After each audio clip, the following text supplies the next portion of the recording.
kabeh. Mongko nek didumuk dadane niku jantunge isih enten isih dakjuk-dakjuk. Ning pun boten purun omong. Mripate ming menteleng ngemu banyu sajak nangis. Nyawang bapak niku wis kaya kunarpa. Kula sedih.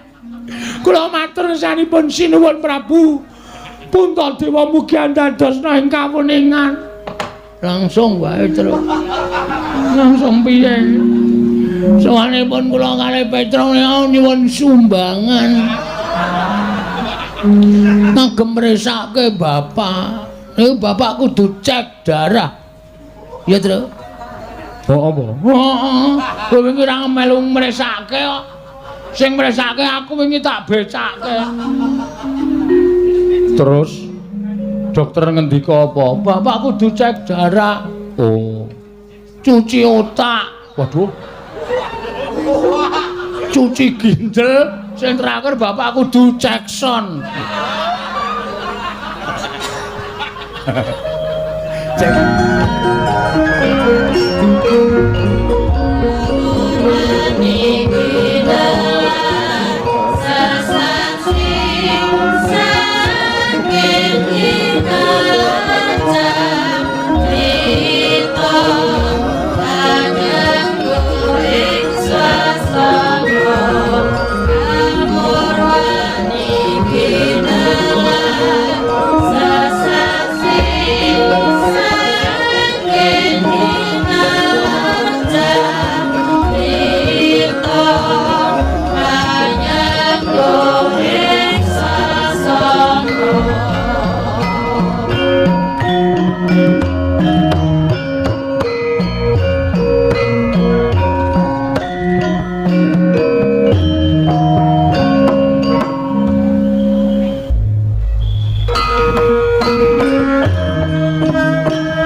ingkang sasangka kumanyar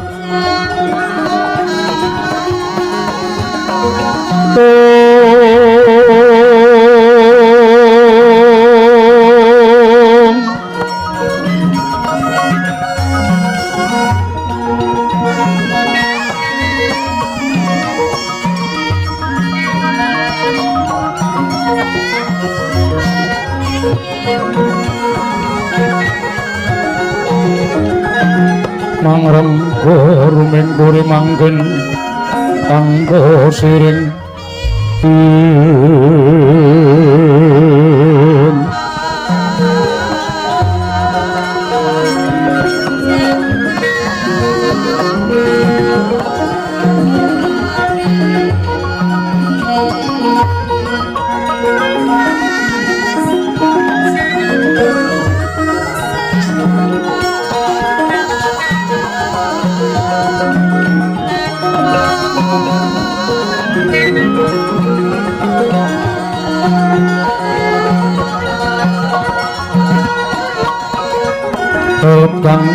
kang mas muruping langit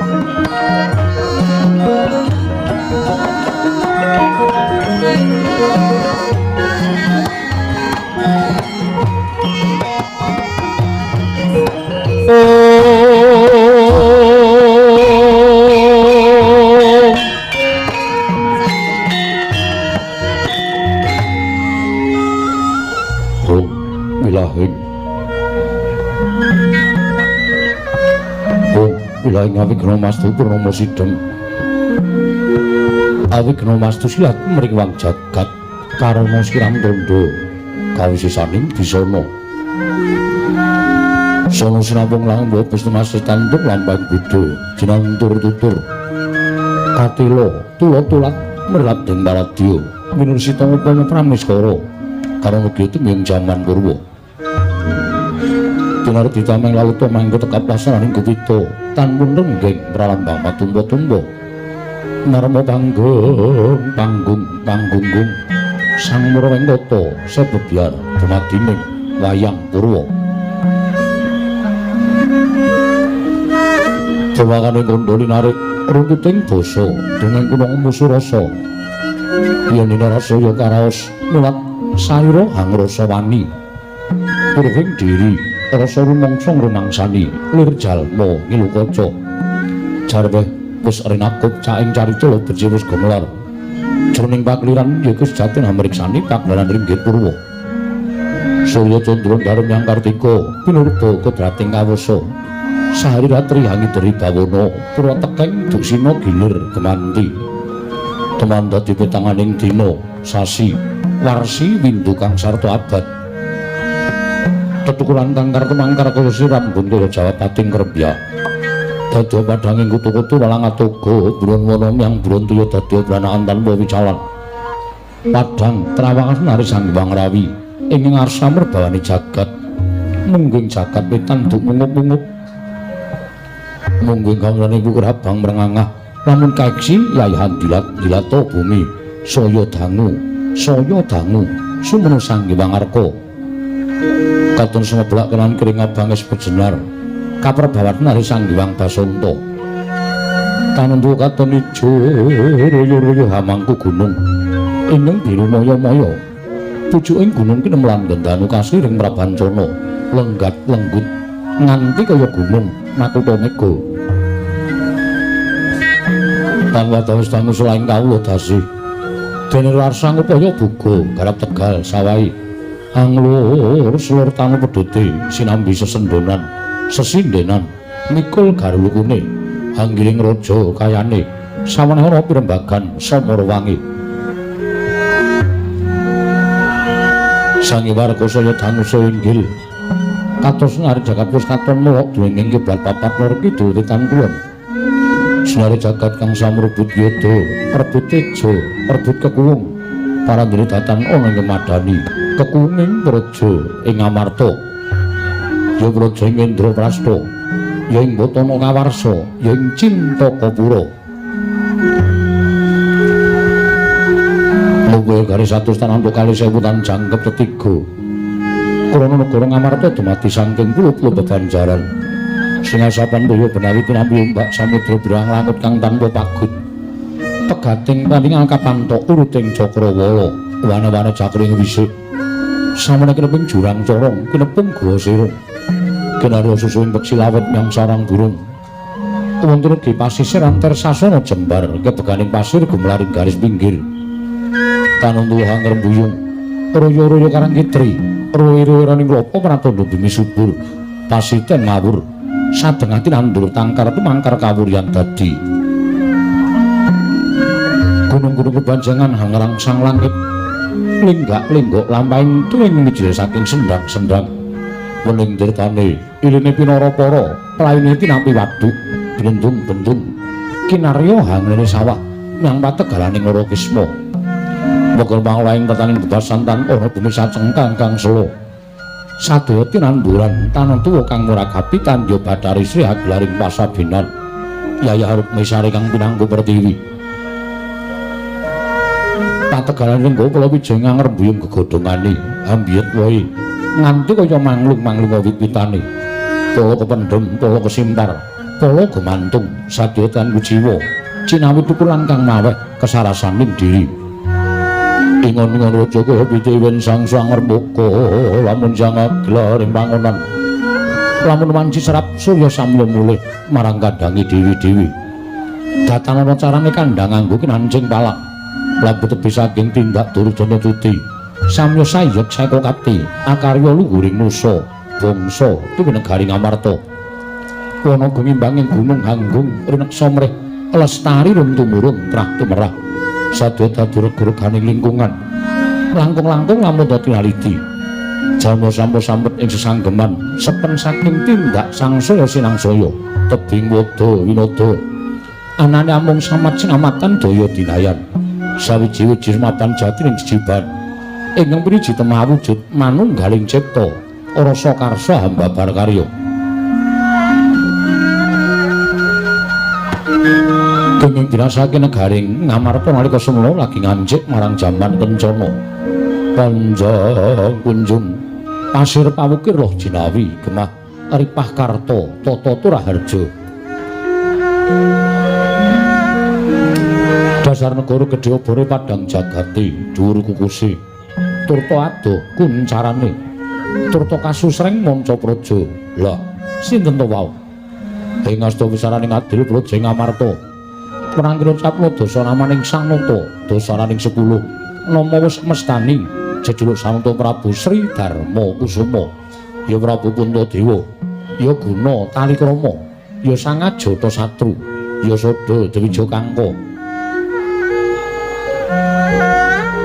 Walindra pepakuning bumi nganggung jejegaken kautaman risat juga lenggah madaning dambar ora mantra-mantra sipating Ubatara Yaya Sang Hyang Bathara Dharma Ngijawanta binayang bayang sangganing Hapsara Hapsari kawis dengan pepaan der sagung kang samya sumiwa Yayah para ping samudring kedaratan iwadatan kantun sangganing para anung-anung tetunggiling praja ing Ngamarta miwa sangganing para kadang Pandhawa ingkang katingal ngaglah bergagah Yayah prayit neng kewuh menika ta warnane kadang nata satru ing nunggul pawenang Hyang Jodipati Raden Haryawerkudara ya Sang Bratasena ya Wijasena ya Bimasena ya Sang Kusumayuda ya Sang Kusuma Dilaga ya Sang Ganda Astratmaja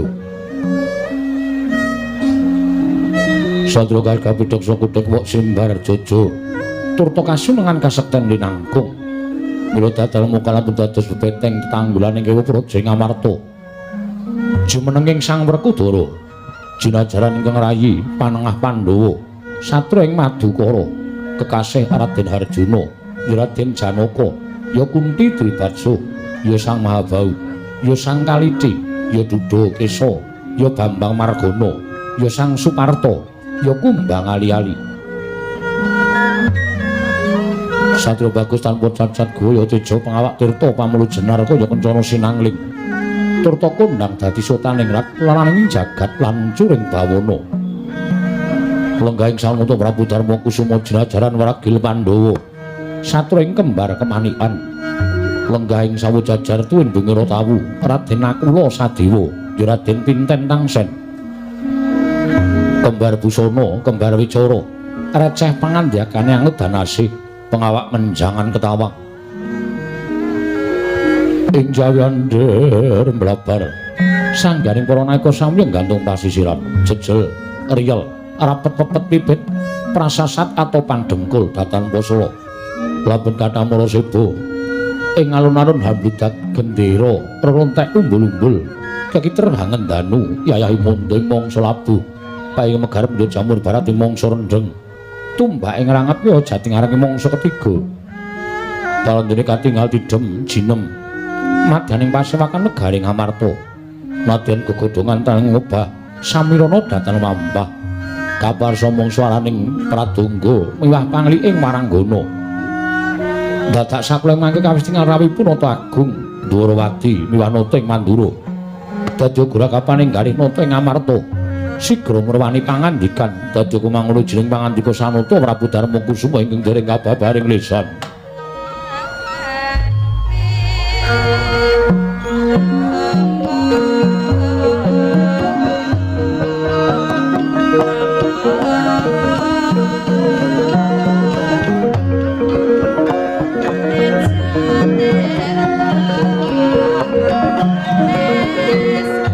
mangkya darajating praja kawuryan wus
Sritenon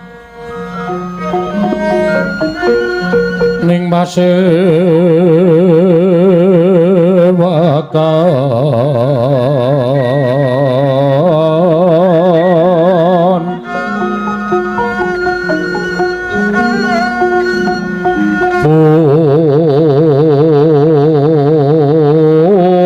busana maneka warna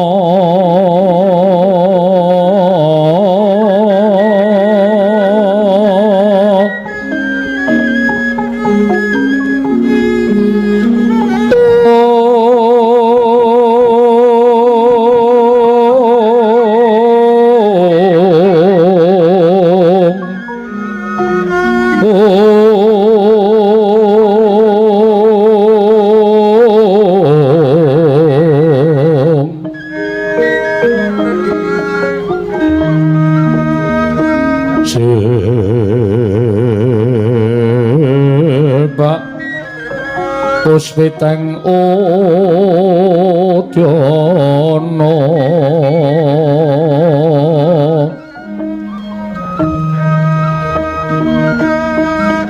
Miang Panjra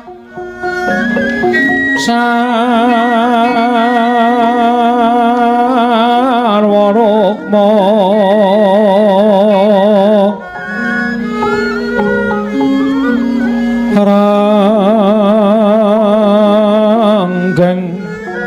Manik Narawata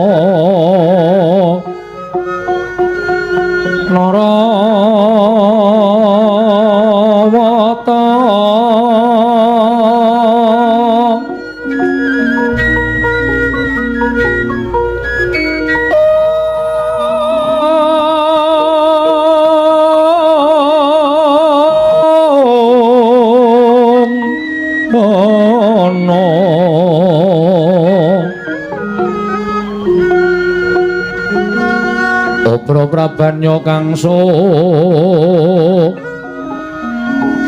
merat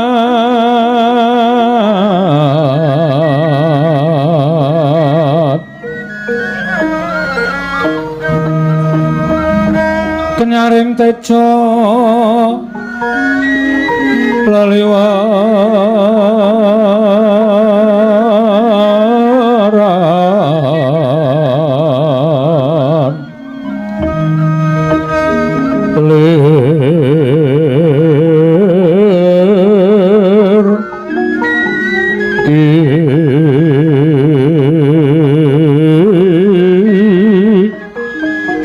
sisiring kadet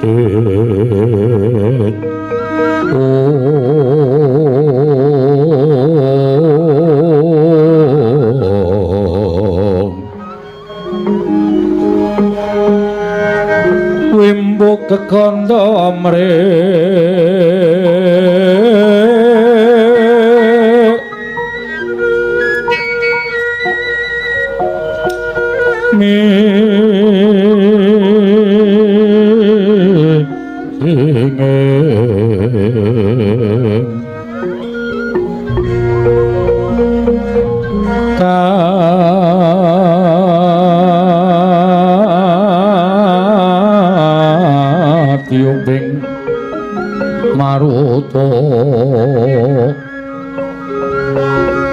Maruta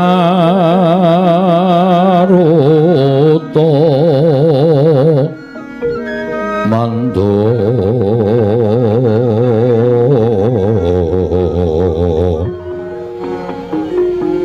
saparan mangambar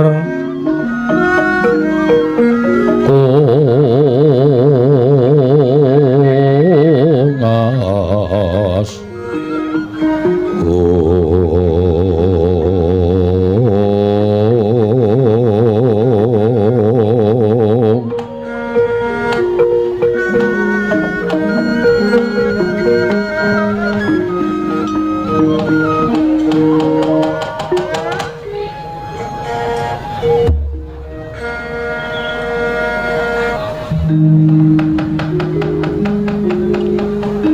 ratune ratu utama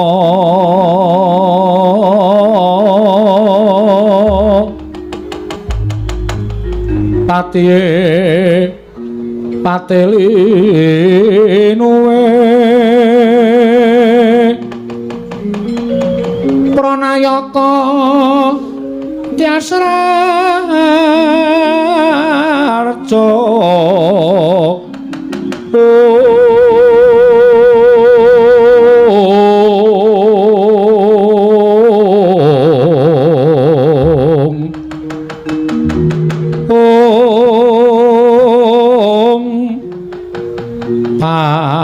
panagare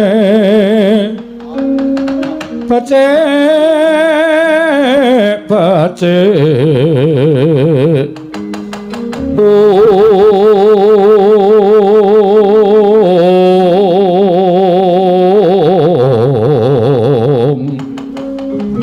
prande netan dadi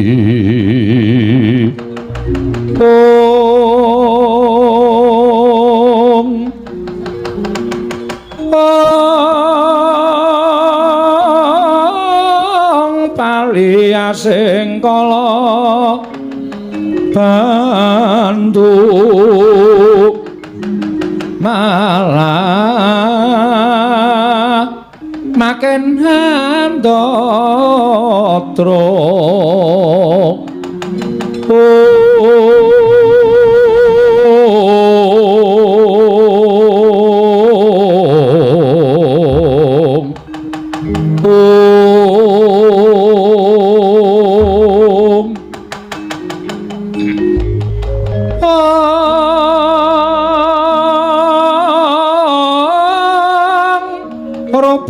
kang ngribati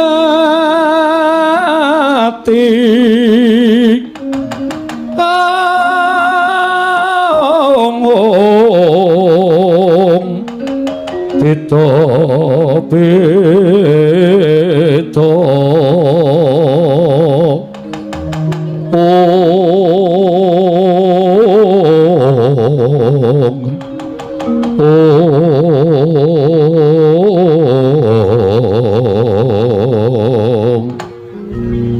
hartane wong sak negara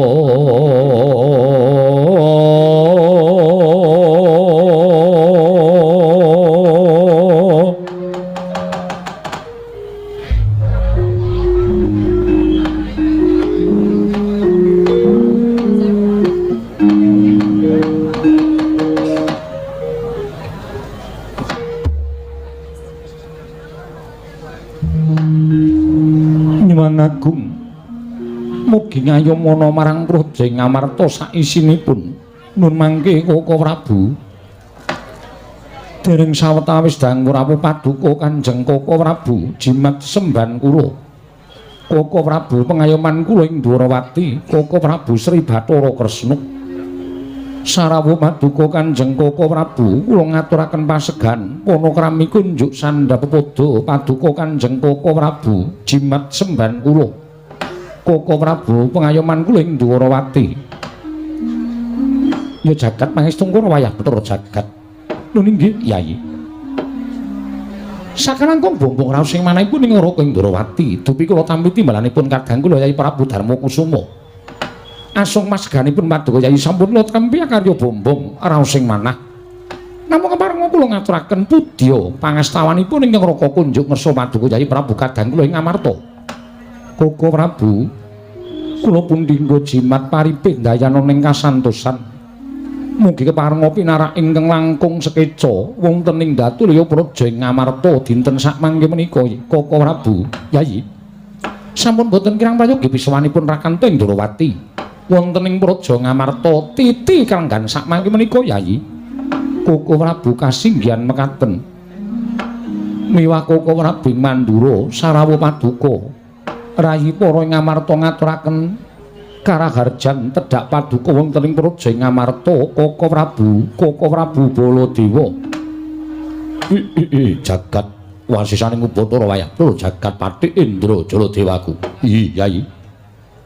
Sakalangkung bombong raos sing manahipun ing Raka ing Mandura dupi kula tampi timbalanipun kadang kula Yai Prabu ing Ngamarta.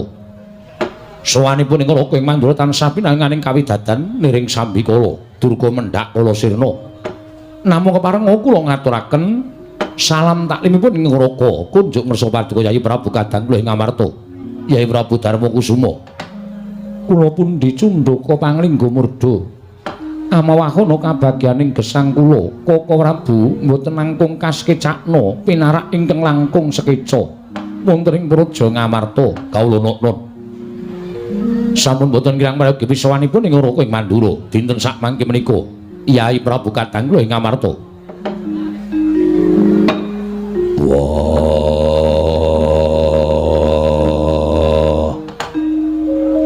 Kresna kakangku. Aku ngaturake basaku katura. Kresna kakangku. Kadangipun Kakang Dimas Werkudara. Siadiatur bekti kalawan pun Kakang wis dak tampa kanthi bombong.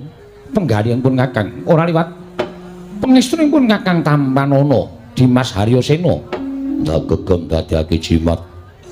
Ora liwat prayoga nugun mulenggah. Baladewa kakangku aku ngaturake basaku katura. Baladewa kakangku. Kadangipun Kakang Yayi Werkudara iya. Siadiatur bekti kalawan pun Kakang wis tak tampa kanthi lega-legawaning penggalipun Kakang ora liwat pangestuning Baladewa Tampanana Werkudara. Ndak gegem dadekake jimat. Pangestuning Kresna kakangku lan Baladewa kakangku. Amawahana kasantosaning lair batinku Kresna lan Baladewa kakangku. Werkudara kadangipun Kakang iya. Ya Dimas Haryasena ya. Kaya prayoga aturing siading ing Mandura lawan pun Kakang ing Mandura. Koko Prabu. Nadan ing rayi Madukara pun Arjuna kula ngaturaken sembah pangabekti kula kunjuk Koko Prabu Ndrawati. Janaka ndak tampa ora liwat pangestunipun Kakang Tampanana Arjuna. Kula mendinggo jimat paripih dayana ing kasantosan. Koko Prabu Baladewa kula ngaturaken sembah pangabekti kula kunjuk. Ya Janaka tak tampa.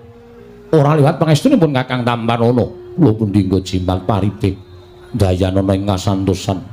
Mugi sekecakna pinarak ing langkung sekeca Koko Prabu kekalih. Arjuna kaya wis ora kurang prayoga. Ya Janaka. Kaya ora kurang kepenak praptaning Baladewa ning Praja Ngamarta. Nadan kula ngaturaken sembah pangabekti kula kunjuk Koko Prabu. Koko Prabu, kula ngaturaken sembah pangabekti kula kunjuk. Ya kembar tak tampa. Ora liwat pangestunipun Kakang Tampanana Nekula Sedewa. Ya kembar.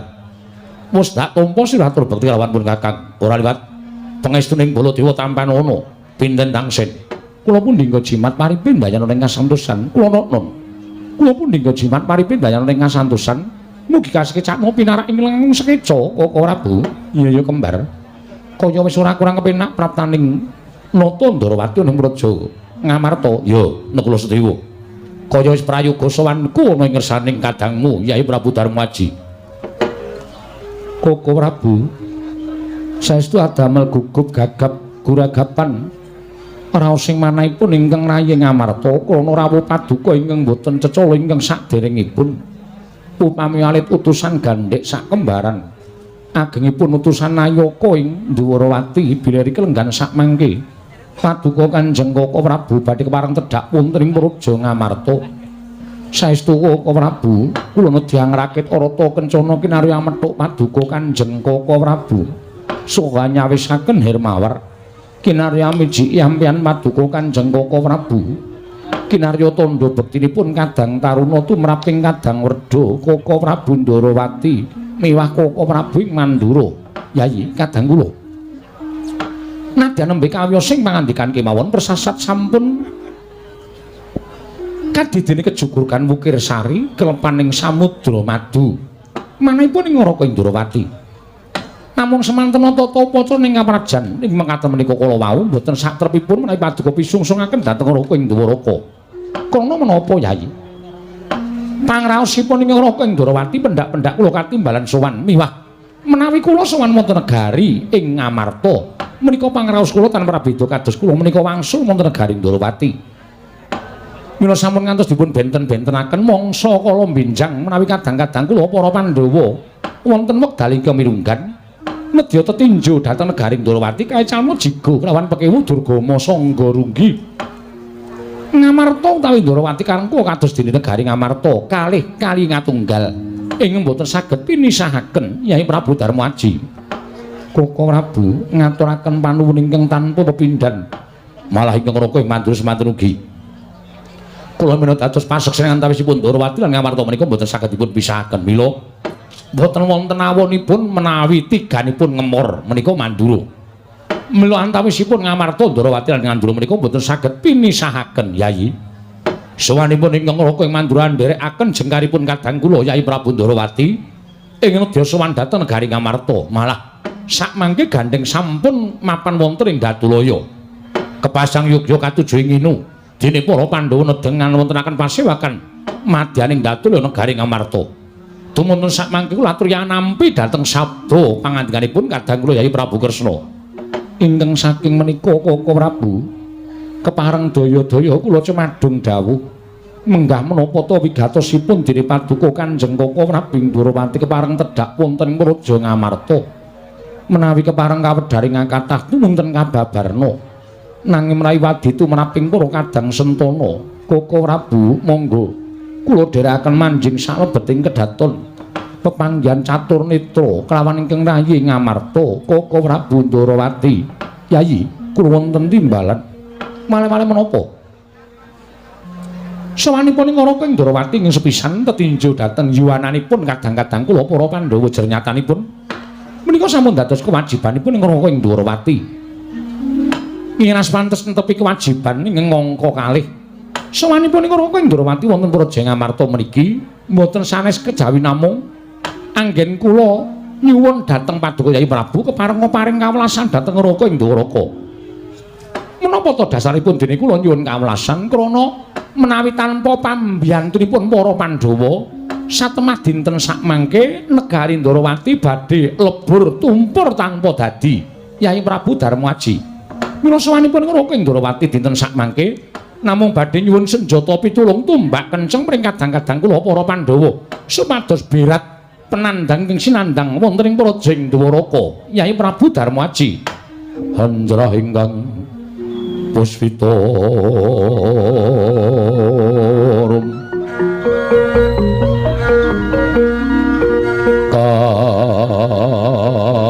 kasiring samirana mrih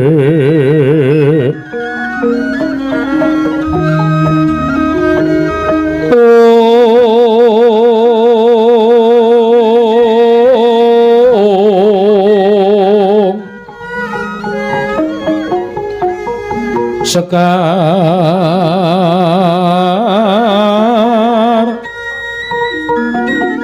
kadung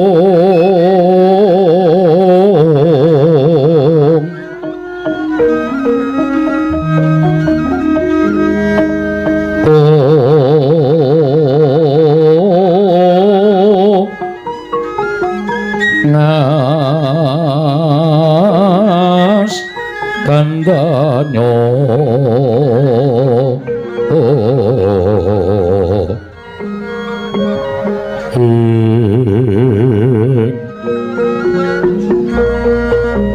maweh raras wernaning driya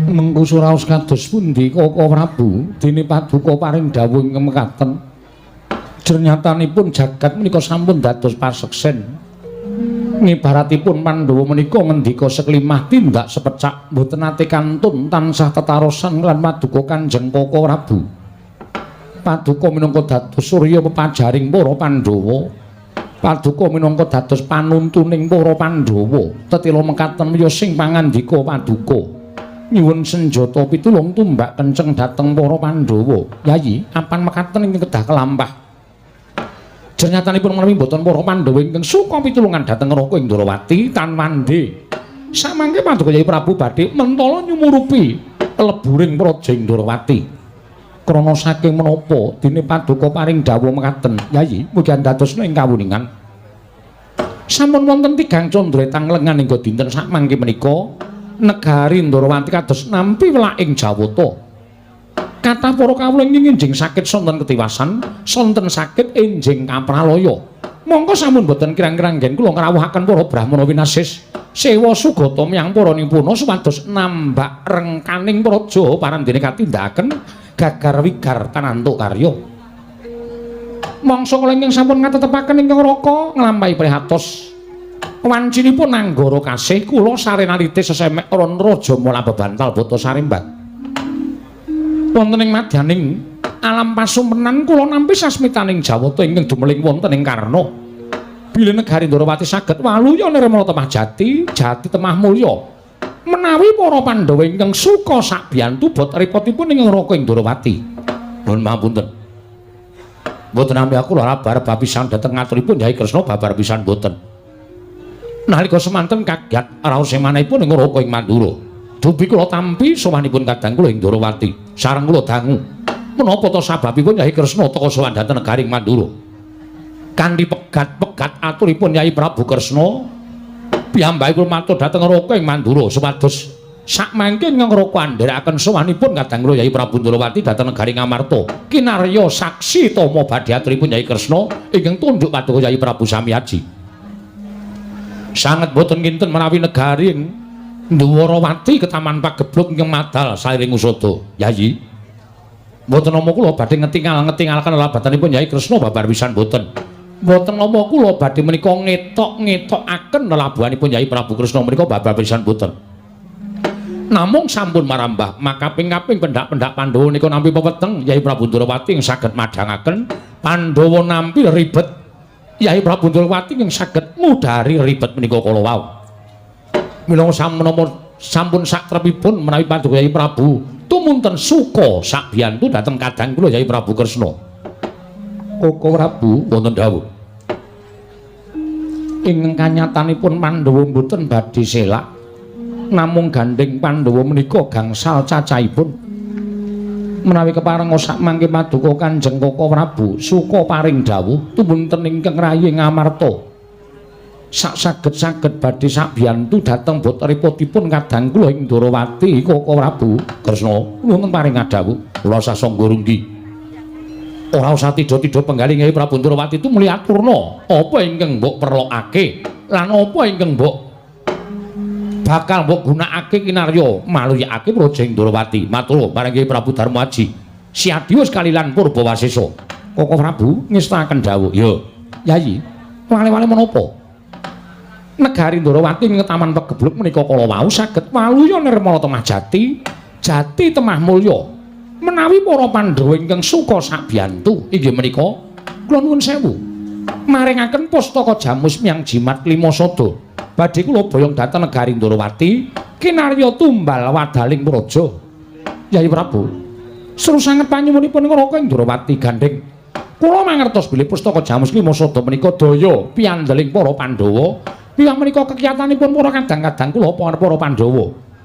Namung menapa inggih paduka badhe mentala nyumurupi rubuhing Praja Ndrawati ingkang kanyatanipun rinten pantraning dalu nata Ndrawati menika boten kendhat tansah netepi dhateng kewajiban kula minangka dados panuntuning kadang-kadang kula para Pandhawa. Koko Prabu wonten timbalan menawi dipun kemarangaken kula badhe tetarosan lan kadang-kadang kula jernyatanipun kula boten nggadahi Purbawasesa tumraping pustaka jamus kelima sada krana menika mboten kula ingkang handarbeni nanging kadang kula Pandhawa gangsal cacahipun ugi nggadahi Purbawasesa sami kaliyan ingkang rayi Ngamarta tumrap pusaka Jamus Klimasada menika langkung prayogi Yayi Werkudara. Monggo penemuning Siadi kepiye Dimas? Yen pancen Ndarawati kudu ditumbali nganggo pusaka tumrap Werkudara penemuku ngene Pandhawa isa kaya ngene sega panuntuning Kresna kakangku Pandhawa isa mukti mulih yen to dikerta aji nggone Pandhawa bakal males kabecianing Ratu Ndarawati tak kira ora bakal bisa dikerta aji nganggo akeh brana picis mula tumrap Werkudara upama kudu Ngamarta ingkang rubuh upama kudu Pandhawa ingkang sirna nanging Ndarawati wilujeng niskala tumrap aku ikhlas. Werkudara mengkono penemuning Siadi ya Arjuna kula ngen maring adhawu Siadi darbe penemu apa Koko Prabu menawi tela menika dipun betaken dening Koko Prabu Ndarawati monggo kula aturi maringaken babagan perkawis para Pandhawa sak mangke gampil ingkang langkung prayogi netepi dhateng kewajibanipun para Pandhawa ingkang sampun dipun utus dening para Jawata kinarya tetulung dhateng sak pepadaning gesang wonten ing jagat raya menika Koko Prabu kadangku panengah ya becik apa kang sira aturake kelawan pun Kakang Koko Prabu kasinggihan mekaten nakula mboten badhe gadah atur ingkang kathah namung jumurung dhateng kersanipun kadang-kadang kula sepuh dayanipun Kakang Mas Jodipati Kakang Mas Panengah kula ndereke mawon Koko Prabu Sadiwa kula maring adhawu Siadi ingkang adat sabeni darbe atur ingkang langkung prayoga maradagi matur marang pun Kakang dipun paringaken Koko Prabu iya ndak keparengake Dimas sigra-sigra yen pramana kanca sigra rakit nawang sesangka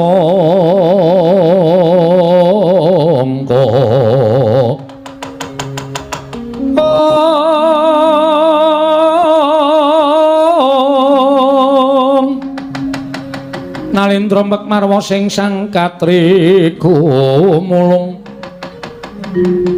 mulung mangrembak ing wadya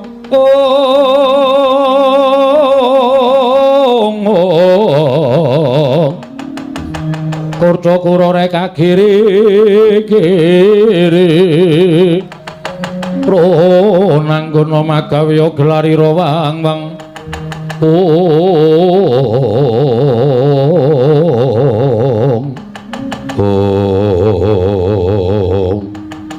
Nonamen pasang Kalimantabe tinebene ngilodoni dumawahing tawang tuwang gandeng sampun wonten palilah saking Paduka Kanjeng Koko Prabu klilanana ingkang rayipun Wragil munjuk atrasa Paduka Kanjeng Koko Prabu iya kadangku Sadewa Siadi darbe atur menapa nuwun pangapunten sewu-sewu kanapatanipun ingkang rayi tadah wadana menawi pemanggihipun ingkang rayi Ragil menika radi benten kan pemanggihipun kadang kula Kakang Mas Panenggak tuwin Kakang Mas Panengah krana kula nggadahi pemanggih piyambak Koko Prabu penemuning Siadi kepiye Dimas Maradiagi aturna marang pun Kakang kula nuwun sewu ingkang sepisan ngingi babakan pustaka Jamus Miyang Jimat Klimasada Koko Prabu kedah inget Koko Prabu kedah emot bilih pustaka Jamus Miyang Jimat Klimasada menika mboten kok panggesanganipun para Pandhawa piyambak menika babar pisan mboten nanging sedaya para kawula sak negari Ngamarta menika ngeyop dhateng pangawaosipun pustaka Jamus Miyang Jimat Klimasada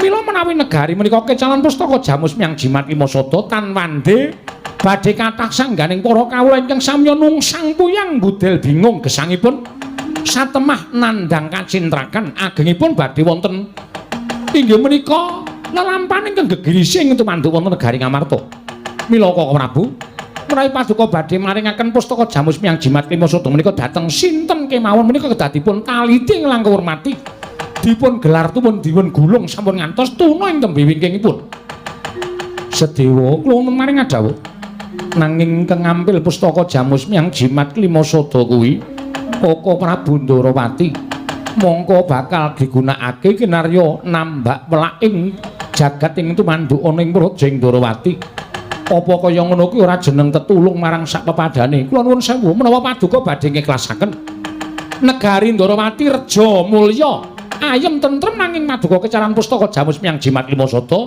wekasan nyengsarakaken sedaya para kawula sak negari Ngamarta. Kula nuwun pangapunten lho.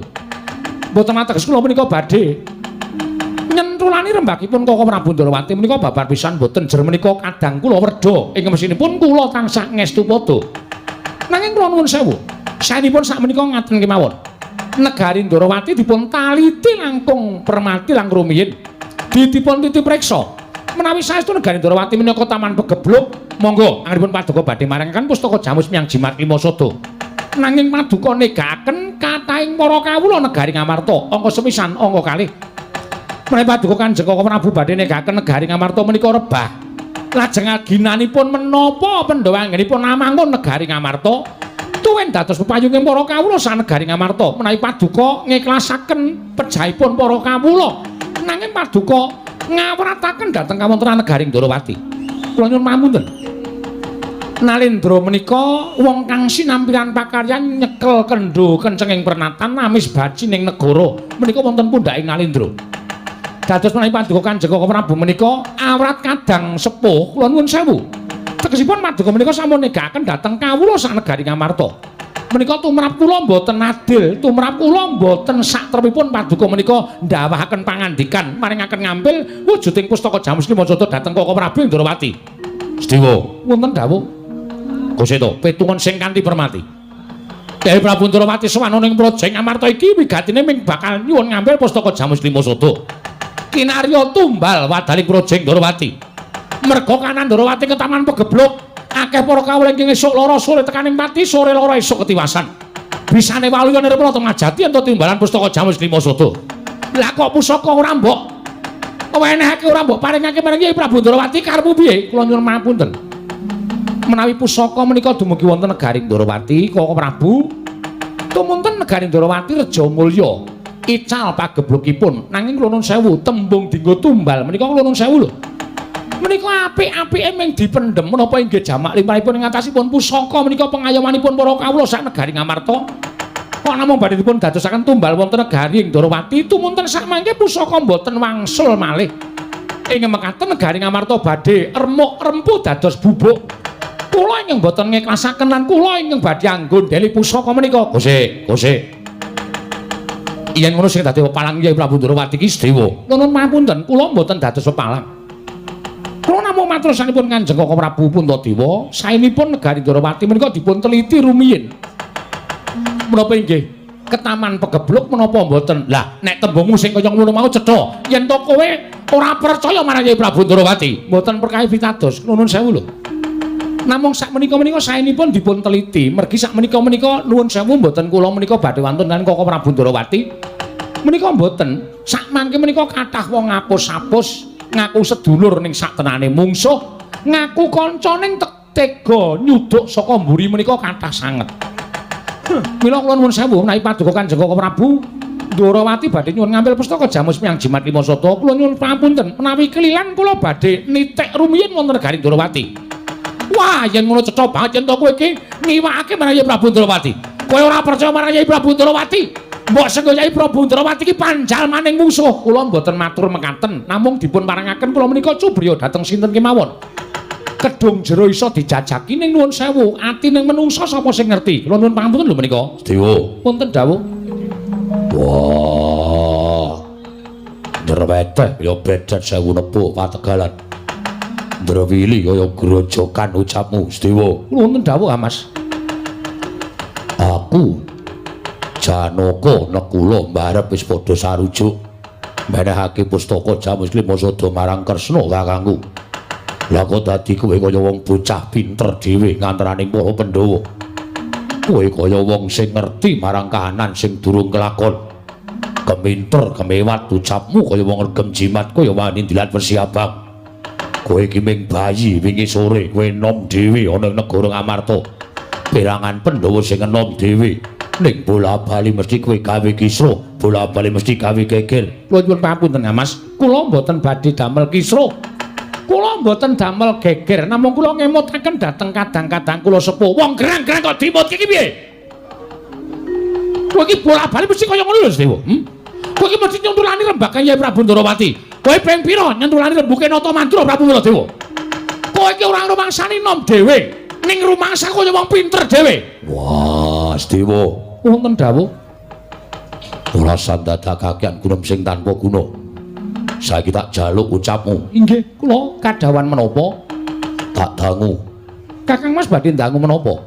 Pustaka Jamus ki masa ben digawa Kresna kakangku. Entuk ora? Inggih. Inggih. Inggih piye? Inggih nyuwun pangapunten menawi sedaya maringaken. Nuwun pangapunten, kula mboten, Mas. Wah, mboten piye? Kula mboten ikhlas. Lah, kuwi tegese kowe dadi pepalange Kyai Prabu Ndorowati. Yen kowe dadi pepalange Kyai Prabu Ndorowati tegese kowe ora nitik marang kabecikane Kyai Prabu Ndorowati. Wong sing ora tau ngerti marang kabecikane liyan kuwi mung kowe, Dewa. Wis ping pira Pandhawa diewangi karo Kresna?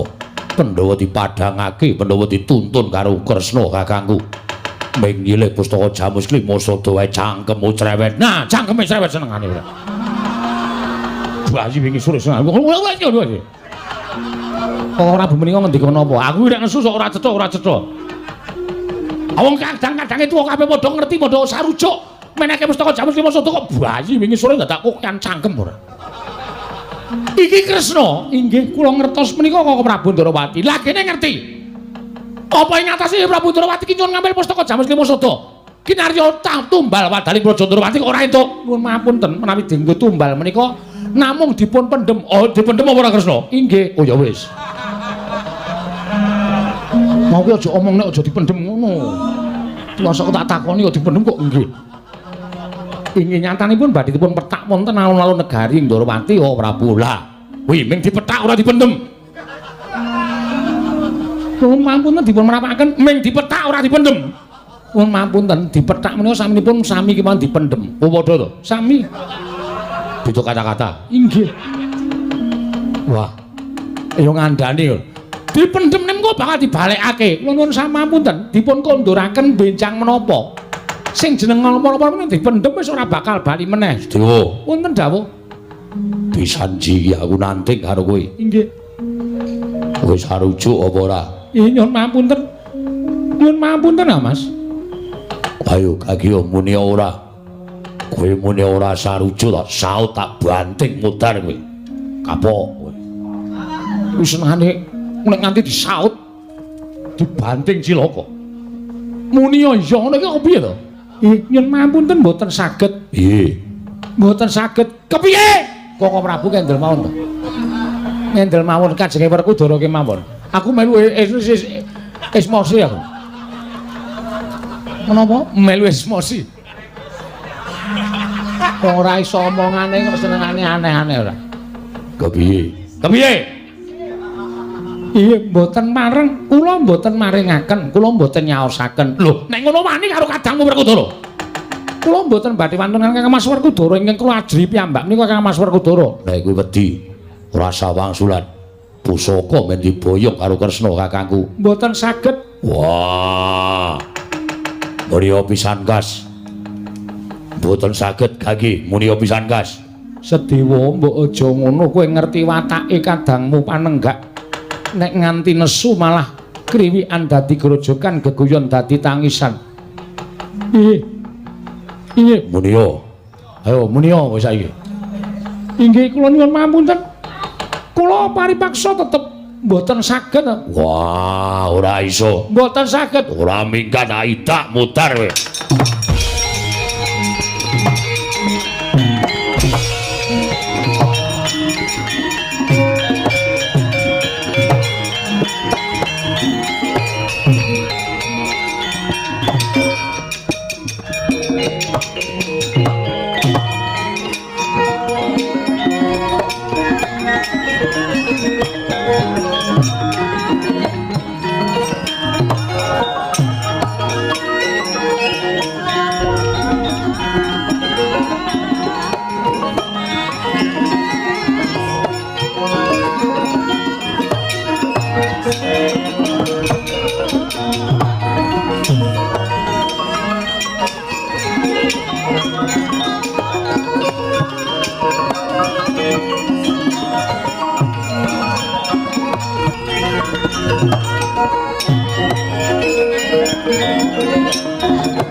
tresna sinayang manggelung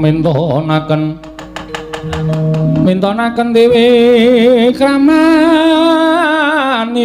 kang kumitir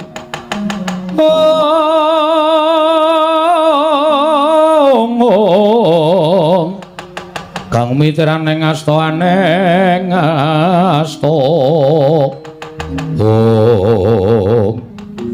Werkudara lah kok dadi Siadi malah mentala nundung kelawan Sedewa jernyatane kuwi kadangmu kuwi adimu dhewe wah ilang-ilangan nduk siji tinimbangane aku dadi wong tuwa dipaidu karo adi kadang taruna ora pisan ora pindho Sedewa mesti nyentulani rembuke wong gerang-gerang yen dinengke ndak gembelo sirahe gleleng pacahe wis ben minggat ya ben Dimas yen ngono Pandhawa kurang siji Pandhawa gutang Pandhawa ora jangkep 5 wah monggo golek cah-cah kuwi cah-cah sapa Werkudara kok cah-cah nggo ganep para Pandhawa nekula kurang siji Sedewa tegese Pandhawa ora diakoni dening jagat yen to araning Pandhawa 5 ya wis ben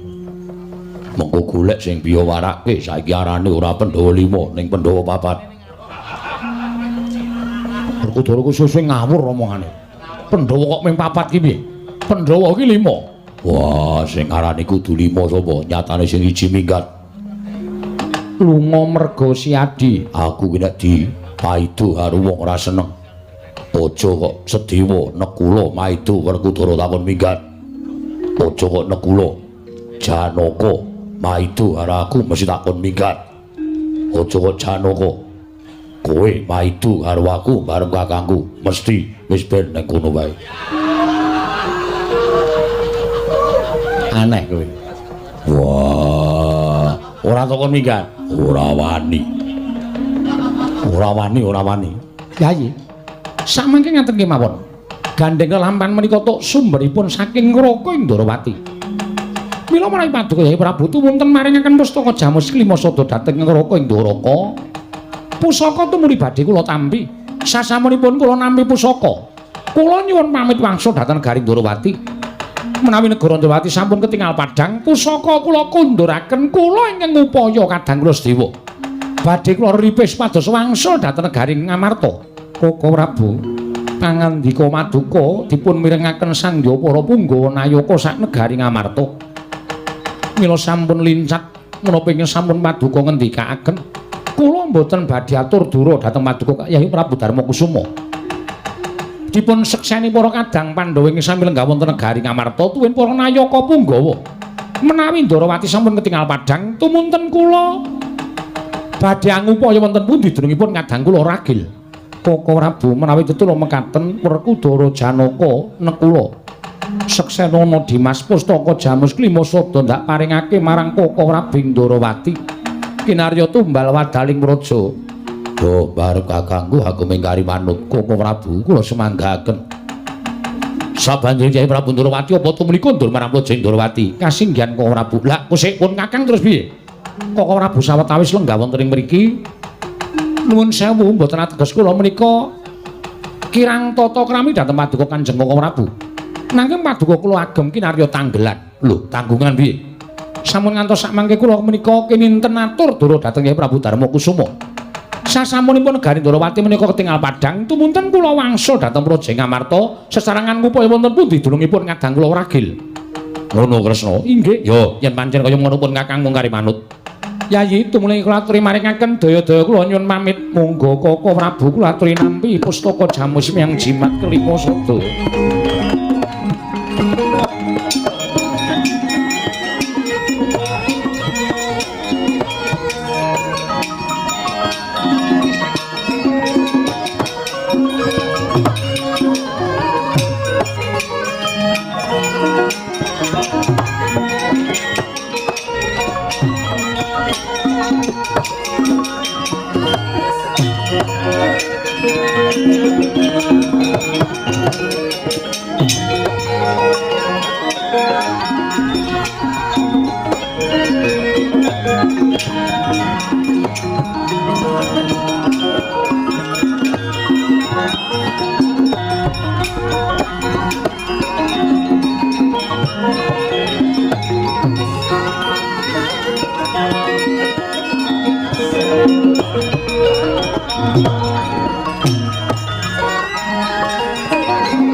Sebebiar katalika wau wis mengker nata ing Ndrawati Sang Prabu Sri Bathara Kresna nampi pusaka pustaka jamus miyang jimat kelima sada ingkang kinarya nambak rengkaning praja ing Ndrawati dados sakuling mangke katingal tidhem madyaning pasewakan negari Ngamarta sami angen-enam penggalih nata ing Ngamarta Prabu Darma Kusuma satring nunggul pawenang miwah panengah Pandhawa satring Madukara dadak kaget jroning dira sanguta ing Ngamarta dupi mulat sawanipun abdi kinasih Lurah Petruk kantong bolong nyerbebeh pindha sata metarangan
Sinongwati jagat kinari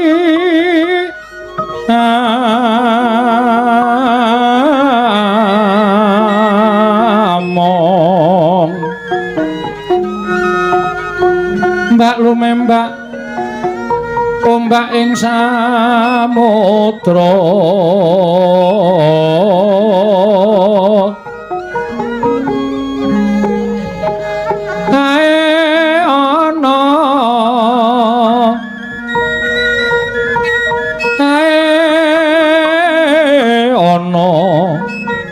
kali lumut ambra kanggeng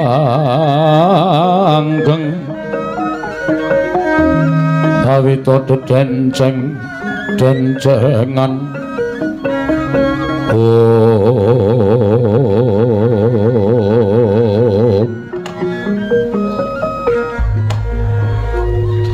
Koko Prabu mboten dawuh Yai sapengeripun Koko Prabu Ndrawati dereng kemawon kula munjuk atur menika kadidine sowanipun Petruk kantong bolong sumawana Bagong ladala jagat Dewa Bathara jagat pangestu ngoro Mesinipun Petruk sowan menika tartemtu wonten wigatos. Badhe dipun aturaken patuhe Prabu Darmaji. Ing mekaten punten timbal ana Petruk wigatosipun menapa? Menapa saking pribadinipun Petruk piyambak menapa dipun utus dening tiyang sepuhipun inggih menika pun Kakang Semar. Yayi tumuli katimbalana.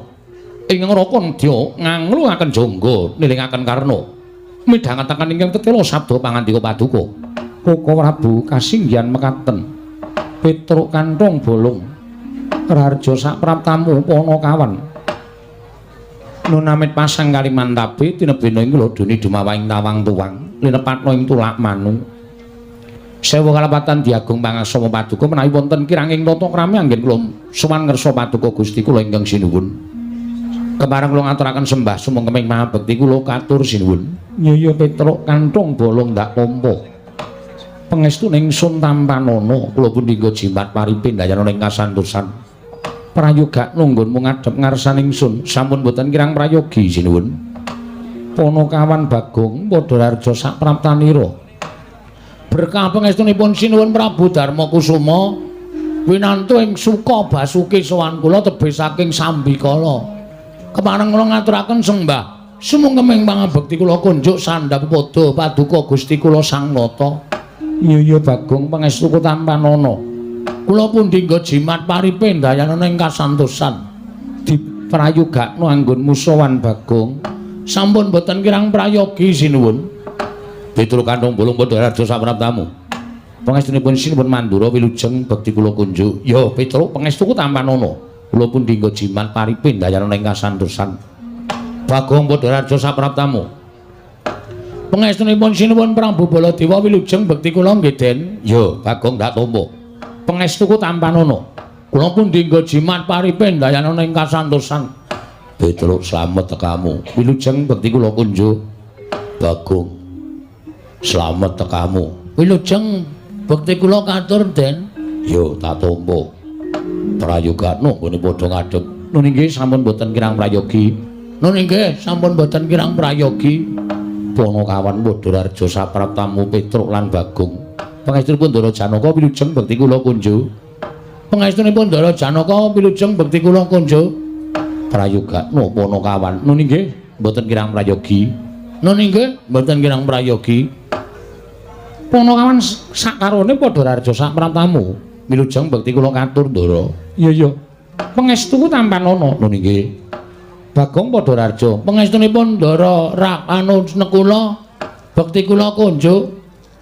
Iya Bagong ndak tampa pangestuku tampanana. Nun inggih sanget anggen kawula ndadosaken jimat. Terus kok kaya kurang siji ya. Mbok menawa ora mangkat ora sowan mesti ana bab sing wigati. Wis ora kuwi dudu perkarane awake dhewe. Wong awake dhewe iki ming batur, awake dhewe iki ming Panakawan. Ana priyagung sing ora tindak sowan ngersaning Sun Prabu Darmakusuma iki mbok menawa ana bab sing wigati.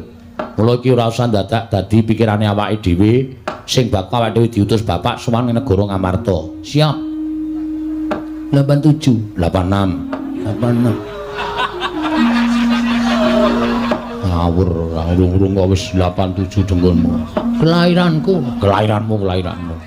Panakawan wonten dawuh sinuwun. Ana wigati apa Panakawan mara gage matur marang panjenengan ingsun. Kepareng munjatun sapa paduka Gusti kula sanata menawi wonten lepatipun ingkang putra Anabdi Petruk nyuwun pangapunten. Iya Petruk ora dadi ngapa nun inggih. Kepareng radi maju anggen kula ngabiyantara sinuwun. Iya Petruk ndak keparengake.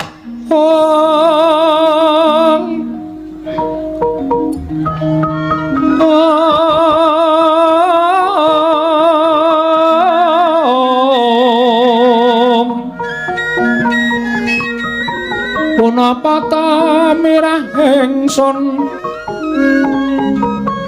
prihatin was Bagong mijil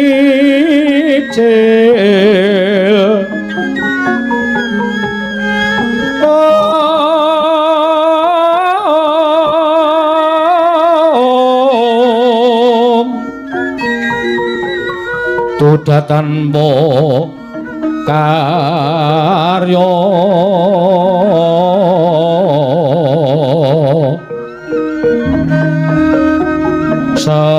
sangkang rinemekan Gusti gelung rena sak sekarnya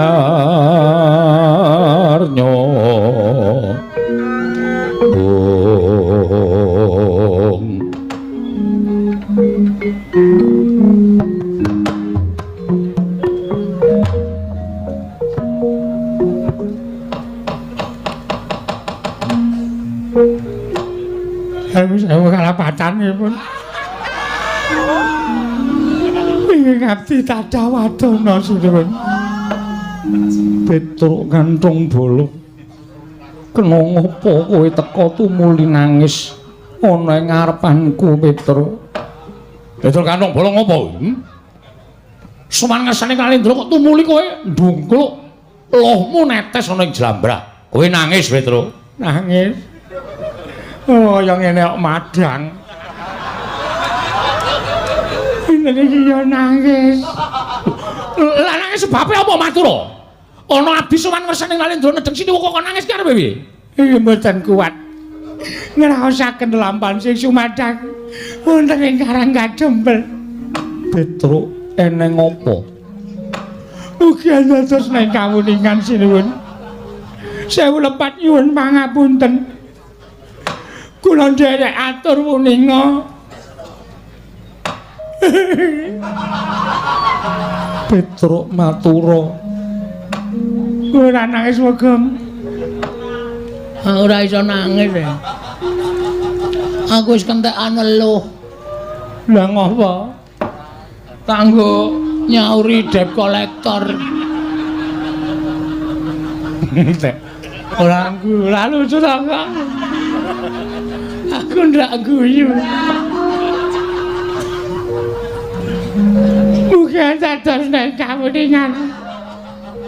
Bilih dinten semangkene ya bapak niku gerah.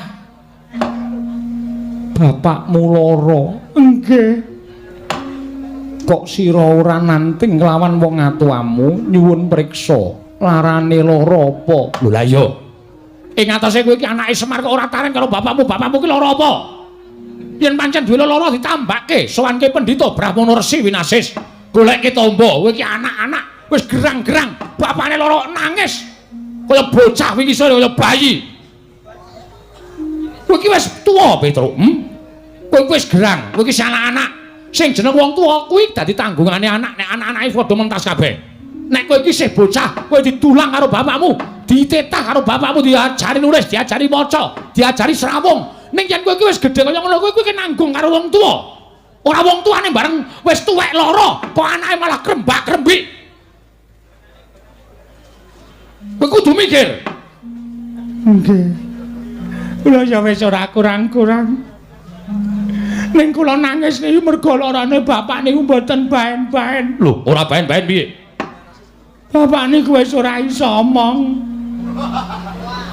Cangkeme perot. Ora kok. Ora. Bapakmu mboten saged omong, bapak niku ming teturon teng ngamben mboten purun mandhap. Nuwun sewu awake anyep kabeh. Monggo nek didumuk dadane niku jantunge isih enten isih dakjuk-dakjuk. Ning pun mboten purun omong. Mripate ming menteleng ngemu banyu sajak nangis. Lha nyawang bapak niku wis kaya kunarpa. Kula sedih. Kula matur sanipun sinuwun Prabu Puntadewa mugi andadosna ing kawuningan. Langsung wae terus. Langsung piye? Sawanipun kula kalih Petruk nyuwun sumbangan. Ngagem resake bapak. Niku bapak kudu cek darah. Ya, Tru. Oh apa? Heeh. Kowe wingi ra melu mresake kok. Sing mresake aku wingi tak becake. Terus dokter ngendika apa? Bapak kudu cek darah. Oh, Cuci otak. waduh. Cuci ginjal. Sing terakhir bapak kudu Jackson. Jackson menyaki cangkemmu. Niku sinuwun monggo sareng digunggung kalih dokter kandungan. Niku totale kathah sanget. Mila sawanipun Mbak Petro kalih Bagong wonten negari Amartana sepisan ngaturaken soprosal. Apa, Gong? Soprosal. Proposal kalih prokol. Niku nyuwun pengayoman ning sowan kula menika mboten kok perkara kula menika pengin ngaturaken Bapak gerah menika mboten. Bapak niku wau dalu niku mboten ditunggoni anak-anake niku jebul iso nulis layang. Bapakmu nulis layang. Nggih. Tulisane dhuwur dhewe menika Kertanyana medhot janji.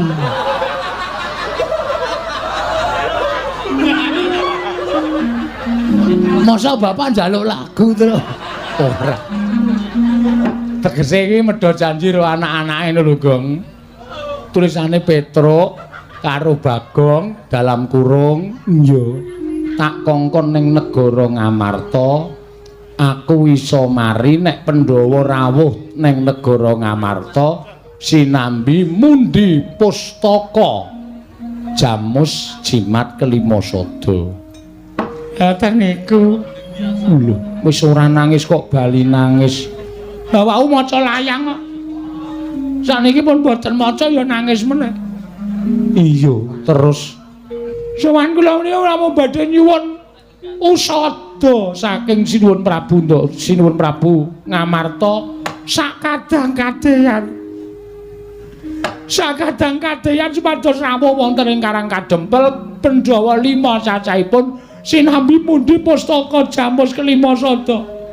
Monggo wonten ngandhapi ambak menika dipun tulis NB. Iya. Nek Petruk karo Bagong ora iso mboyong para Pandhawa. Good day. Gube. Gude iki panganan e. Heeh. Gudbe. Ngoten niku. Terus wonten lambange gendera putih. Tulisane lelayu. Niku Bapak teges. Nek kula ora iso mboyong Pandhawa 5 cacahe rawuh teng Karang Kadempel. Niku Bapak wis pamit mati. Alhamdulillah. Oh, muni piye kowe, ha? Muni piye? Kok meleset terus ta, Tru? Ha iya, kowe iki kok bapakne arep pamit mati kok seneng. Weh, entuk warisan lho dhewe. Warisan kok diame-ame. Warisan ki aja sok diame-ame. Bocah ki nek ngame-ame warisan iki bocah sing ora gelem tumandang karya, bocah sing ora iso berusaha. Oh, marem-mareme iki nek yasa dhewe, gawe dhewe, utawa tuku dhewe, marem-mareme. Ora kok ngame-ame warisane wong tuwa. Ora. Nek bapak mati piye ayo? Ayo mendem. Oh, lah iya. Nek terus nasibmu piye? Biasa iki aku. Aku ora tau gagas piye-piye kok. Ah sing jeneng wong urip ning alam donya iki ora mung ngenteni to, Tru. Antri. Tak kira Semar ya wis wancine. Awak dhewe wis ora perlu nangis. Wong Semar iki ya wis ngrekoso uripe. Wis ketuan. Ambegane wis mengkis-mengkis. Bendina pil wae. Nganti pil kabeh barang dombe. Mung mergo ben sehat. Apa ngono kuwi ora ngrusak raga? Ngono. Nek wis pancen bapak iki dipestheke lara iki engko terus sirna margalayu utawa gugur. Awak dhewe iki ora perlu sedih. Justru kowe karo aku ki sing neruske amal ibadahe bapak. Ngono ana sesanti sing nyebutke anak-anakku nek amalku pedhot, kowe sing wajib nyambung. Ngono kuwi. Bapak dadi pamomong, kowe karo aku ya kudu dadi neruske dadi pamomong. Bapak dadi guru, kowe karo aku ya kudu neruske dadi guru. Bapak iki dadi seniman, kowe karo aku ya kudu neruske dadi seniman. Aja nganti pedhot amale bapak. Ngono ora kok ditangisi. Bapak ki nek saya tuwa saya ngrekoso. Sesuk kowe dadak nukoke kursi roda. Ayo. Modal saiki mongko larang. Didol ndasmu iki, Pak. tak tendang piye? Hah? Karo kakane kok ndas-ndas ki. Kowe kandhani ngayal senengane ora. Boyo santai. Nek pancen dipestheke saiki matur Ndara Puntadewa, nek Ndara Puntadewa kersa rawuh dinteni nang Karang Kadempel sinambi nunggu bapak. Ngono. Lese jam pira? Mula nek kok bapak ki isih iso nganu, apa isih iso bergerak, kowe golek mangsi, jempole bapak dikai mangsi terus engko awak dhewe sing nulis surat dhewe. Petruk bagiane semene, garing bagiane semene, bagome terus dicap nggo jempole Semar. Duh, wis sah milik kita. Kita foya-foya. Anak apa ya? Anake Semar. Masamu anake sapa? Ha iya ning ya kowe kok bangeten ora. Rasa ditangisi, wis men ra apa-apa. Ora mung Semar. Kowe iso ya ngono to. Kowe iso nek saya tuwa ya lara. Anakmu ya do nangisi kowe. Aku ya ngono. Aku saya tua ya lara. Lho, dalane wong dipundhut karo sing gawe urip ki dhewe-dhewe. Lho, Semar diparingi lara. Terus engko malaikat tekan njabut Semar. Oh wis awake dhewe ora iso nggodheli bakar ngulyak malaikat. Heeh. Mbok nganggo pikiran terus nek omong. Segong aku tak matur sinuwun Puntadewa iki kersane piye? Kersa rawuh ning Karang Kadempel apa ora? Petro dalem upama Pandhawa sowan ning Karang Kadempel, Pandhawa ora ganep. Kok iso? Iya Petro, krana Sedewa dina iki murca. Lho. Ndara Sedewa murca? Iya Petro. Murcane sebab apa? Mergi menapa? Murcane Sedewa merga nggondheli pustaka Jamus Kelima Sada nggone bakal ndak caosake marang Koko Prabu Ndarawati. Lho, Mangriyen, Sinung Prabu Ndarawati mboten lenggah teng mriki kok. Nembe wae jengkar nggawa pustaka Jamus Kelima Sada, mula yen Pandhawa sowan gotang loro. Ora bisa mbaya pustaka Jamus Kelima Sada lan Sedewa ya ora ana. Waduh, Gong. Mati tenan Semar. Ya wis ayo mulih tuku peti sisan. Kowe kok bingung tak ngapa to? Gawe santai lho. Gawe santai lho. Waduh gayane kok logatmu iki lho. Lho ya apa sih? Nyapa terus nyapa. Nyapa ampleng modar ora. Kok iso diastos sing Ndarawati? Ya mergo Ndarawati ketaman pegebluk. Terus ceritane pripun?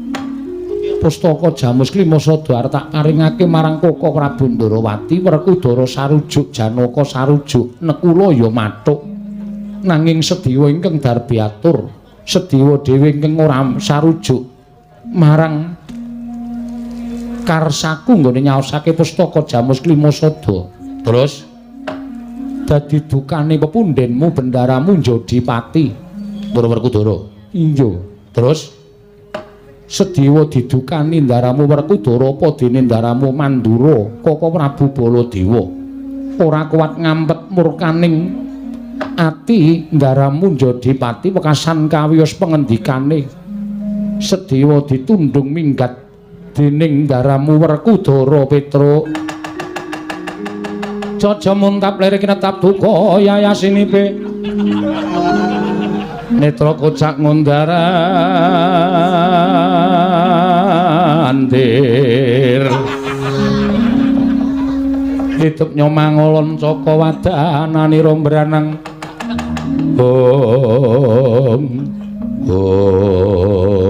ngapa Tru menengo saling perkara iki kok dadi kaya ngono kelakuane ngendelke le gagah ngendelke le rasa ngendelke sentosa.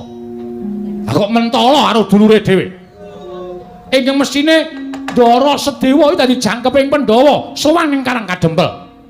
Ning kok merga saka nuruti karo mubal babaling nepsu. Ora gagas kuwi kulawargane, ora gagas kuwi adine. Kok wani nundung karo Ndaraku Sedewa. Petuk, kowe iki ngopo? Sik, sirah sampean ngaling-alingi kok. Lho, kowe iki nesu sapa? Ndara Werkudara. Kok mandeng aku? Nuwun sewu, mestakane ngaling-alingi. Rada medun. Wah, edan. Ha, ngono. Oh, keduwuren. Sok dikepras gundulmu atos. Petruk ngopo? Sampeyan ora rumangsa salah. Sampeyan ora rumangsa keliru, ya. Aku klerune nggon apa? Luputku nggon endi? Sampeyan nundung Darasedewa. Dasarmu apa sampeyan nundung Darasedewa? Mergo Sedewa ora manut karo aku. Apa kabeh kula warga kudu manut karo sampeyan? Apa sampeyan ki rumangsa bener dhewe, ya? Eling, Mas. Bener menika werna telu. Benere dhewe, bener bebrayan, benere sing gawe jagat. Benere dhewe niku tumrap sampeyan bener, tumrap wong liya ora bener.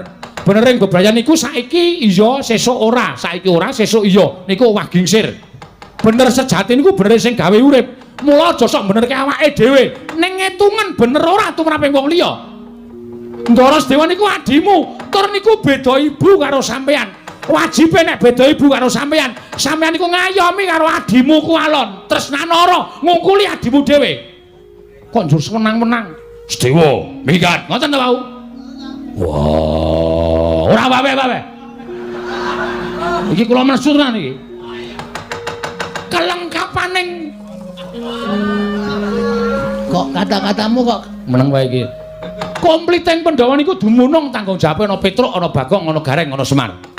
Nek Pandhawa gotang niku sing diseneni karo dewa niku Semar, Gareng, Petruk, Bagong. Merga ora iso ngreksa marang para Pandhawa. Monggo niki dibutuhke karo bapak. Pandhawa niku dibutuhke karo bapak supaya rawuh teng Karang Kadempel. Sampeyan undung Darasedewa, mula nganti Pandhawa ming jang kepapat nek Pandhawa ora komplit, ora kelakon soang teng Karang Kadempel.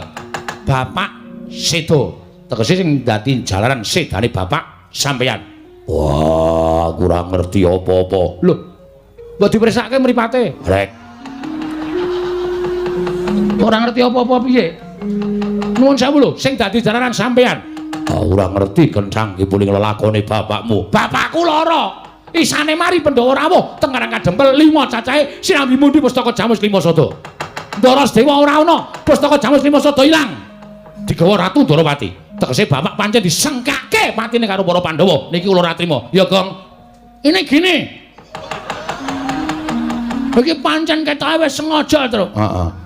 Iki pancen wis sengaja gawe cintrakane Bapak Semar. Darasedewa ditundung karo Ndara Werkudara, Prabu Puntadewa maringke pustaka Jamus Lima Sada karo Prabu Kresna. Ada? Iya. Karepe piye iki? Ki aku nek nesu nguyuh sanggon-gon iki. Ya aja nguyuh sanggon-gon ora. Tiolot apa? Tielot. Toilet. Tielot ora. Ngarani kleru kok ora. Ya. Niki pancen wis disengaja, jelas wis disengaja. Nek carane kaya ngene iki, aku ora trima. Aku ora seneng nek kahanane kaya ngene. Pancen niate arep gawe sengsarane Bapak Semar. Oke, ora masalah. Nek ngono wis ora do ngelingi lelabuhane Bapak Semar. Tru, tanganmu ngene, Tru. Ya. Tak nggo mik. Oh ya. Ora do ngelingi lelabuhane Bapak Semar. Muni kok muni. Mula kang sawe aku ora nrimake. Aku ora nrimake diatur ngersane Bapak Semar. Nek Pandhawa ora komplit, ora iso sowan ing Karang Kadempel. Darasedewa murca, Darasedewa lunga. Sing nundung sapa? Sing nundung Pak Kos. Waduh. Sing nundung Ndara Werkudara. Sing nundung Ndara Werkudara. Gagong. Sing nundung Ndara Werkudara. Sing nundung Ndara Werkudara. Mula wektu dina iki Ndara Werkudara karo Prabu Baladewa menjadi terdakwa. Lho. Aku ngapa? As kowe kakane Kresna ta kowe? Kowe kakane Kresna, aku tak takon karo kowe. Darawati ketaman apa goblok apa ora? Lho aku ora ngerti. Sampeyan mriki sebabe dikanthi Prabu Darawati. Kon dadi saksi. Saksi yang mengatakan hal yang tidak nyata mendapat sanksi. Anda kesalahan. Melanggar pasal 521. Pasal piro, Gong? 521. Apa kuwi? Bedak. Makan pitik. Iki kepiye? Ora kepiye-kepiye. Iki kanane kaya ngene iki nang nganti Pandhawa ora tekan Karang Kadempel tak etungi. Pira, Tru? Pirang direke foto pirang dina? Manut sedina rong dina. Niki kula wangsul. Kula bali. Nek nganti tak etungi mengke suruping Sang Hyang Surya, manjing wonten ing njodhok sisih kilen munculing Candhi Ayu wonten ing antara iso ketingal kuning gemrining kaya kencana sinangling nek nganti Pandhawa ora rawuh ning Karang Kajempel terus terang terus Philip kula pokoke wangsul teng Karang Kajempel matur karo bapak liwat ngendi kok apike hah liwat ngendi terus kono belok kiri lurus wae kaya kertanya cakepane ngene iki lurus kono belok kiri menggo wae ora ayo saiki nek ngono bali matur karo bapak andake bapak Pandhawa roja raja ora komplit mergo do gegeki benere dhewe Pak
Prabu mboten dawuh Yayi rumangsa miris manahipun ing ngraying Amarta Karna Petruk kaliyan Bagong anggenipun matur dhateng Kyai Semar pangraos kula kados pepes bayu kang tapis mboten gadahi kekiyatan menawi ngantos Kakang Semar wuninga lampahan ingkang tumanduk wonten negari Ngamarta tuwin lampahan ingkang sinandhang dening para Pandhawa monggo kula apal dhateng watakipun Petruk kaliyan Bagong ajrih kula menawi ngantos dipun damel-damel anggenipun matur sedaya kalepatan menika dipun biyukaken dhateng Pandhawa tartemtu Kakang Semar Murina dhateng Pandhawa Kaka Prabu. Lah kok dadi kaya ngene kahanane Werkudara. Wah, aku dhewe ya ora ngerti. Lah kuwi senengane nek nesu adimu terus tok tundung lunga. Lah nek kahanane kaya niki piye? Monggo Kakang Semar mbutuhake Pandhawa 5 cacahe rawuh ning Karang Kadempel. Sinambimu di pustaka Jamus Miang Jimat Lima Sada. Yen perkara pustaka Jamus Lima Sada kuwi iso dijagake, merga Kyai Kresna wis paring dawuh. Yen to wis padhang lelakon kang tumanduk ning Praja Ndarawati, pusaka bakal kakundurake. Ning yen sedewa iki wis kadung minggat. Wis kebacut lunga. Monggo wong lunga kuwi ora dingerteni menyang endi papan pernahe. Ling goleki piye? Sasah goleki. Lho. Nek ora usah digoleki iki mengko ora kelakon sowan ning Karang Kadempel. Nek nganti Kakang Semar banget gone lara, gedene nganti Kakang Semar kuwi sedo. Sapa sing kapitunan? Pandhawa kelangan pamomong. Wah, ladalah suduk gunting tatu loro. Wah, aku ya ora ngerti nek Petruk arep sowan. Aku ya ora ngerti kabar nek Semar lara. Wah, blojo dibiyuke ning aku. Kaluputane kabeh keluputan, Pandhawa kabeh keluputan. Barep ya keluputan. Aku ya salah, Janaka ya kleru, Negula ya kleru. Yen ngono bener dhewe Sedewa. Wah, mbuh ra caturan. Wah, lah kok dadi kaya ngene? Saiki piye Werkudara? Yen miturut aku ngene wae. Sinambi ngenteni suwane Sedewa sartane pustaka Jamus Klimasada. Petruk karo Bagong dioyak. Sing ngoyak Petruk Bagong sapa? Kowe. Lho kok aku ngopo? Kowe sing luput kok aku? Aku karo kowe Bagong dikon karo Petruk dikon sumene sawetara ning Praja Ngamarta. Sinambi ngenteni ya kuwi Sedewa karo pustaka Jamus Klimasada. Yen wis jangkep, yen wis komplit, tumuli mengko sowan ning Karang Kadempel. Kuwi dalan sing apik. Yen Petruk karo Bagong ora gelem dipaksa. Apa lama ing atase Baladewa kok gelut karo batur-batur? Kowe kuwi, aku ya ora sudi. Lho lanjur sapa? Mengko anak-anakku sing bakal tak dawuhi. Aja kuwatir. Mengko Antarja Gatotkaca, Antasena sing bakal tak dawuhi nyandhet lakune Petruk, nyandhet lakune Bagong. Sinambi ngenteni Sedewa apa dene pustaka Jamus Klimasada. Werkudara, penemu ingkang mengkono mau tak kira luwih prayoga. Tegese supaya kabeh mlaku kanthi becik ning aku njaluk ya Dimas. Nggonmu dawuh kelawan anak-anakmu aja nganti nyikara kelawan Petruk lan Bagong. Ora bakal aku dawuh anak-anakku nyikara kelawan Petruk karo Bagong. Sing becik-becik wae itu manjane laku. Ya Dimas Werkudara. Nah itu lho mekaten Yayi. Sampun wonten margi ingkang sae. Tumulun sakmangke kelilanana ingkang loko madal pasilan. Babar pisan sampun paripurna. Madyan pepanggihan Datulaya Waka Prabu ingkang rayi nedya kundur ngedaton Arjuna wonten maring adawu. Budhana kang padha seba ingsun kundur ngedaton kawula nun marmadal pasilan. Sing ati-ati aja kaya bocah cilik Dimas Arjuna. Kaya wis ora ana dawuh maneh. Purna gati ning Pananggilan. Sanut-sanut kundur ngedaton jelok cangking dampar ketena nampit gambaran gading. Kadhiraken sangganing para mban cedhi manggung ketanggung Jaka Paloro. Ingkang sami ngampil upacaraning Prabun. Kawis tinggal saking Mandura tindaknya Sri Naranata. Lamun katinon saking Mandrawa kaya tansah ubayane.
Langening kalang wanaglar pandan moncar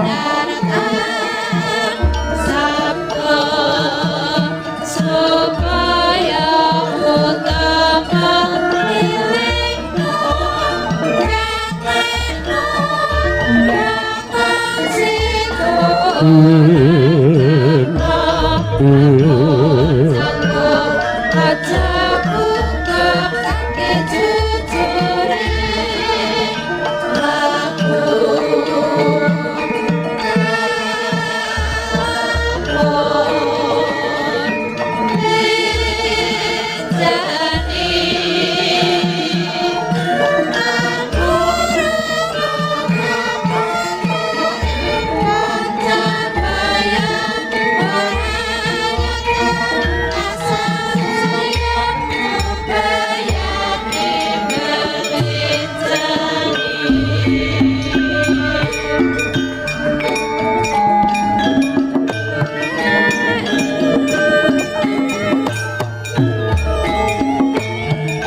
Total Bite.